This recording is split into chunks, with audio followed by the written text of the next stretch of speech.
there's a lot more to reggae music than just smoking pot, but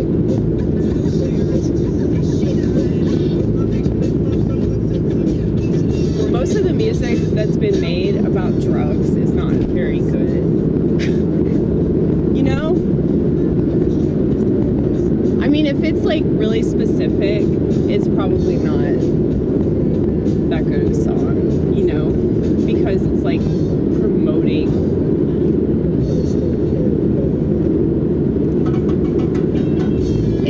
something that a lot of people view as counterculture. Let's talk about that. Why is doing drugs counterculture? If you look at all these other ways that people escape, and those things aren't being regulated the way that drugs are, those things aren't illegal the way that drugs are, but they still operate the same way. Just because you don't overdose. I mean, I wish you'd overdose on pornography. I wish you'd overdose on social media. It's a damn shame that with all the ways that they can control our products, like they can't make social media deadly, you know? But yeah, that's why I look at everything the way that I do. That's why I look at everything like it's a drug, because it is. So the reason why I'm fine with drugs is because everybody else is fine with drugs too. I think sobriety is extremely difficult if you live in a Western country, because you can avoid substances or you can avoid certain activities, but because there's still that part of your brain, there's still that part of you that wants to self-destruct. And I wonder how much of that is associated with the world. Like, if we lived out in the middle of the woods and say we had all this access to drugs, like, would we like want to use drugs as much? I mean, maybe we would because we're bored or something, but would we have like depression and anxiety, and would the existential crisis be anywhere near as much of a crisis if we didn't have all these things polluting our civilization? Anyway, I did something really cool last night, y'all. I almost started filming, but I realized that it would take away from the glory of real life. If I involved a camcorder, I'll just show you. I'll show you later. But I finally did it. I finally started to organize all my music, mainly because I couldn't find my most recent St. Vincent CD, and I was like freaking out. I thought somebody stole it, in case you missed that video. They're not gonna steal my money, they're just gonna steal a compact disc that nobody listens to anymore. They're gonna break into my house. They're gonna break into my car specifically to steal a CD, okay? They're gonna leave the car. They're gonna leave all my precious valuables. That's a joke.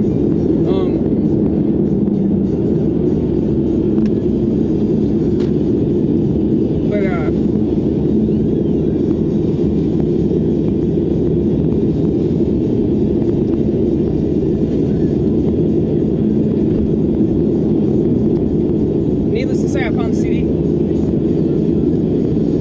I found the stuff I was looking for, and I found a bunch of other stuff that I thought I lost, and I was never going to see again. But it was all in that fucking music room.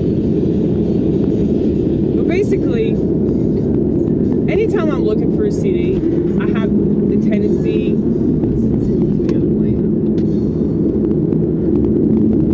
Anytime I'm looking for a CD, I have the tendency to take out a bunch of other CDs, and they're strewn all over my floor. That's why I've had to buy multiple copies of the same CD, because my CDs get so scratched. I used to do this thing where I would just stack them. I would have this whole stack of CDs is fucking high. But I know Nicholas has requested that I do a video about my music collection. So I will adhere to that request because it's something that I've wanted to do anyway, but I appreciate you reaching out and saying that, because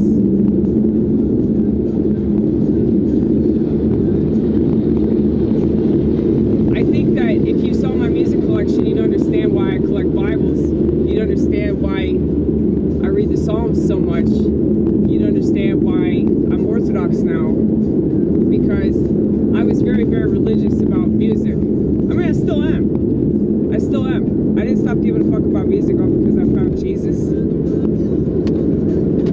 I know a lot of people, they find Jesus and then they become such a fucking prude. I don't want to do that. I mean, I think that much like I have a protective shield against psychosis, I think I also have a protective shield against being a prude and an obnoxious sack of shit that wants to gloat about my newfound religion so that I don't have to deal with my past. You know? I think I'm doing the opposite of that. Do I still have smoothie mouth? I forgot to put a banana in my smoothie again. I was so mad. But anyway. I tend to be pretty religious about anything that I do, because I'm a passionate person. So if you're gonna go in, you better go all the way in. You know, like, don't make it sexual. Don't make it sexual. I kind of did, man. You know when people say that's what she said, they're talking about me. Okay. I always say things like that. But yeah, it's like, I talk about stuff that I think is funny. I do stuff that I think is funny, because my perspective is funny. Like, weird. Should she kill herself? Weird, you know? One of my haters on Rumble told me to start drinking again. What's really cool is that I predicted that person saying that.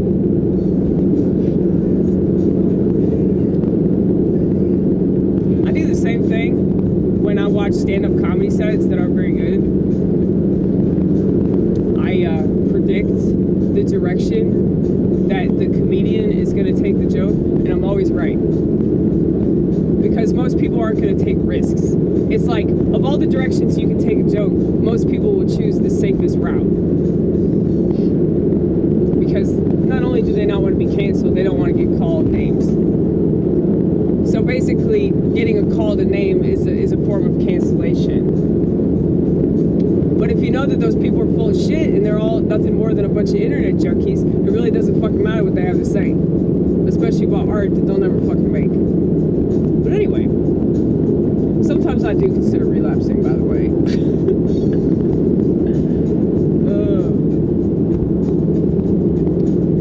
But yeah.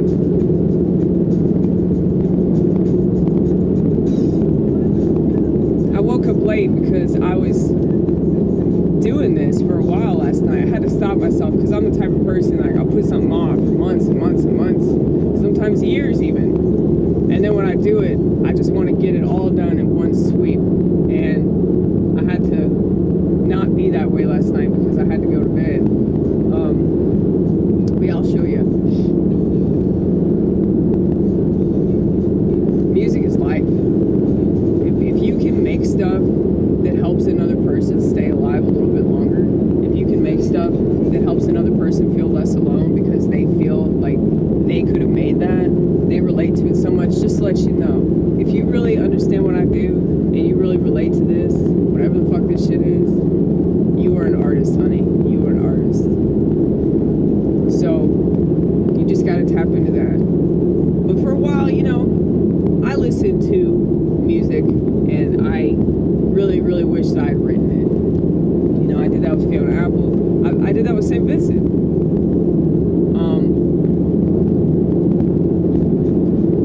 There's a lot of music I've done that with. Elliott Smith, Nick Drake, all the really depressing artists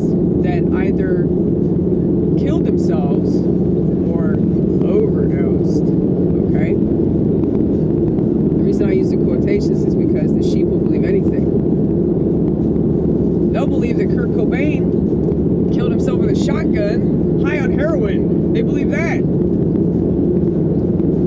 So, don't believe that. Don't believe anything. But what's funny is that it's like the hardcore Nirvana fans that refuse to look into it further. You know? You know, in my humble opinion, if you're a true fan of something, you want to know the truth about that.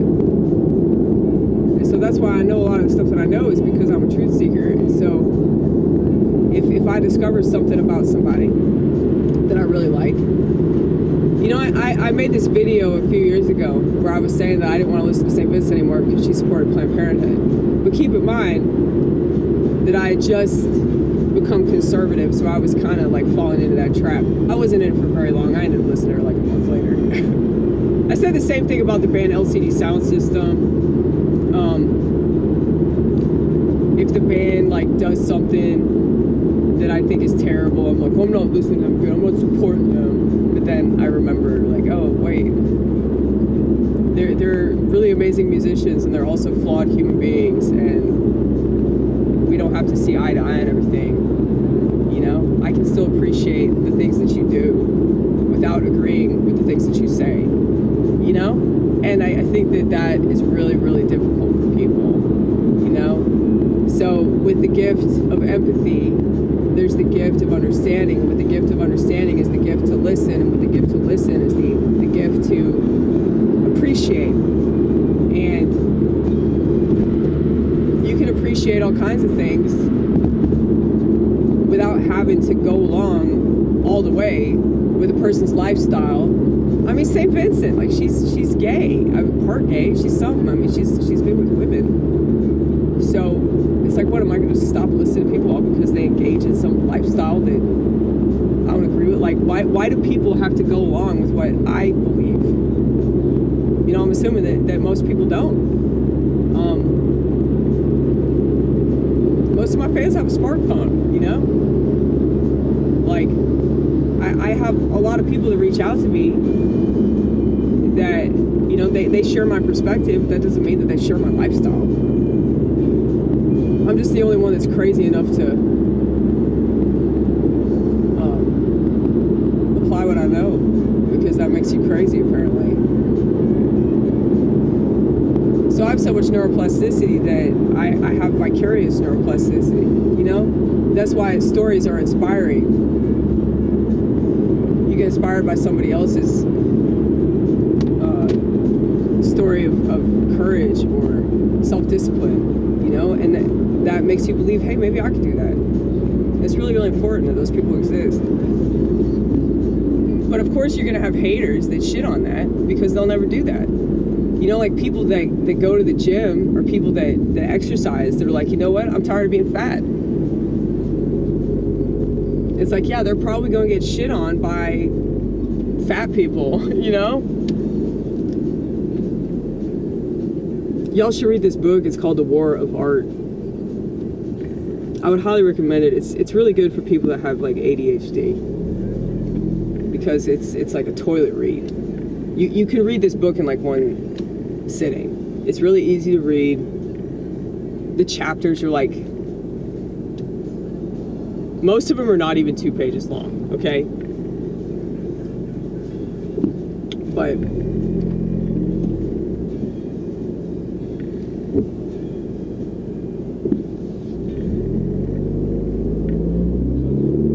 all it takes is a shift in your perspective, and you can make so many changes in your life that are like monumental. But you have to be open-minded to that change. And that is really, really difficult. Because when people are stuck in their ways, they look at change like, not only is it really scary, but it's a threat, you know? It's a threat to your voluntary depression. The reason why I say it's voluntary is because, like, when you choose to do the same shit over and over and over again, and you don't want to make any sort of effort to better yourself and better your life, and and have a fresher perspective on things, then you're doing it to yourself.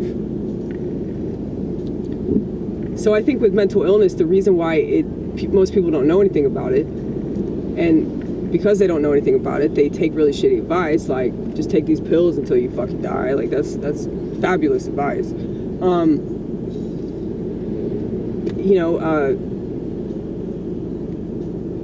People are so black or white in their thinking that, much like demon possession, which I've talked about a lot, where you just look at things like, oh, this is bad, this is bad, this is bad, I need to rid myself of it.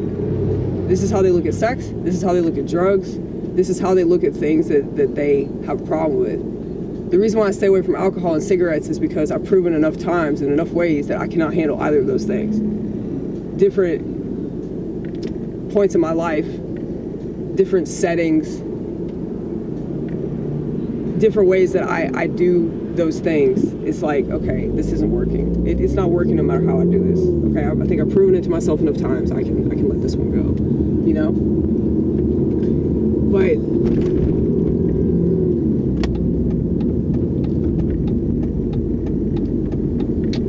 things really aren't that black or white, though. There's so much gray. And I do believe that the Lord has placed me right here, right now, because there's just so much nuance that most people aren't getting at. And not just nuance in regards to politics. You hear the word nuance, you think about politics and religion and things like that. I'm talking about life. Ooh, Isaac is here.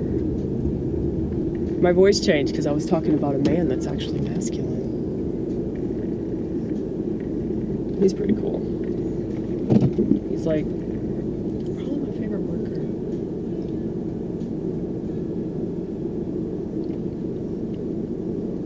Don't tell the women that. Yeah. Well, there are a lot of women here that really want to be my favorite. My favorite will probably be a man. Sorry, ladies.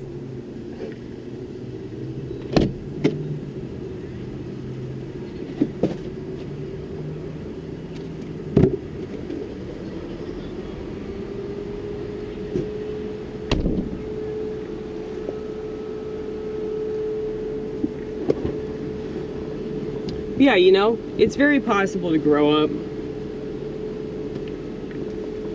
But not only do you have to be open to change, you have to be open to the idea that you're wrong. And you have to be open to the idea that you might be right too. Like, the reason why you do things might not always be because you have, you know, bad intentions and you want to hurt yourself. You know, and that's what I'm trying to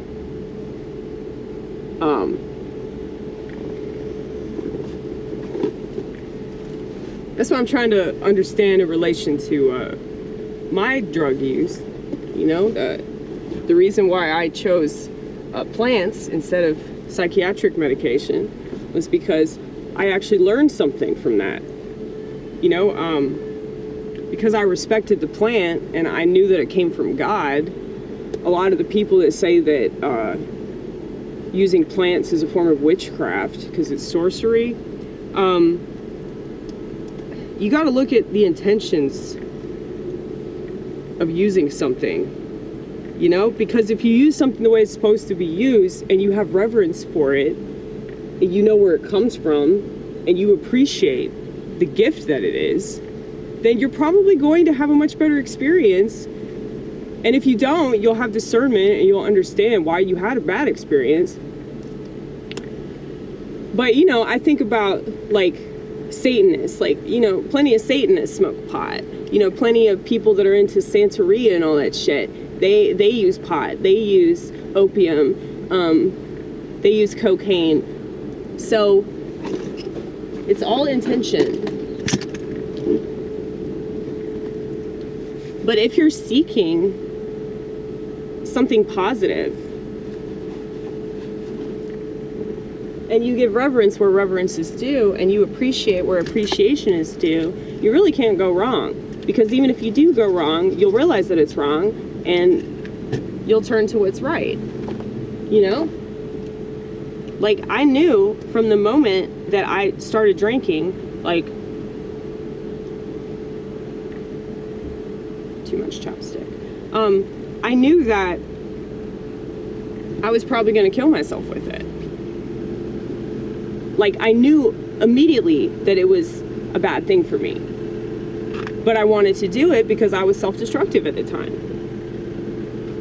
Now that I'm no longer self-destructive, you know, I'm really grateful that I stopped.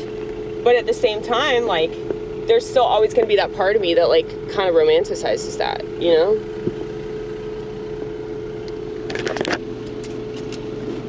And so I've accepted that I have demons.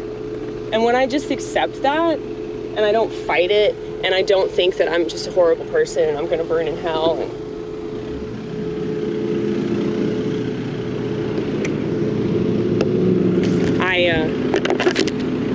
I'm not worthy of love, I'm not worthy of forgiveness, I'm not worthy of heaven, you know, then I'm more likely to continue down a path of self-destruction. I'm more likely to continue down a path of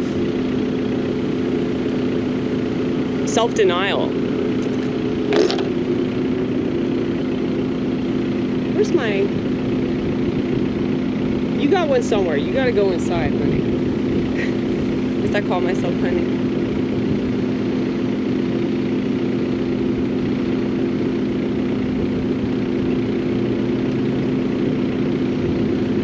But yeah, I will show y'all